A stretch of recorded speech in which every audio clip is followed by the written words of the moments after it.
Mən Bədəl Məmmədov 1973-cü ildə Zərdab rayonunun Şəftəhal kəndində anadan olmuşam. Kənd məktəbində və Zərdab Texniki Peşə Məktəbində təhsil aldım. Bir müddət kolxozda çalışdım. 92-ci ildə rayon hərbi komissarlığı tərəfindən Milli Orduya çağırıldım. Ümumi hərbi təlim keçdikdən sonra Qarabağa göndərildim. 702 saylı hərbi hissənin avtomatçısı olaraq Füzuli rayonunda torpaqlarımızın müdafiəsi uğrunda döyüşdüm.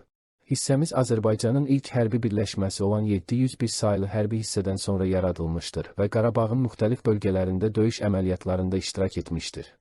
Hissəmiz Füzulinin müdafiəsində də fərqlənirdi, qeyri-bərabər döyüşlərdə belə düşməni geri çəkilməyə məcbur etməyi bacarırdıq. 92-ci ilin oktyabr ayında Füzuli istiqamətində gedən döyüşlərin biri mənim son döyüşüm oldu. Ayın 8-də vətən uğrunda, torpaqlarımızın azadlığı uğrunda şəhidlik zirvəsinə yüksəldim.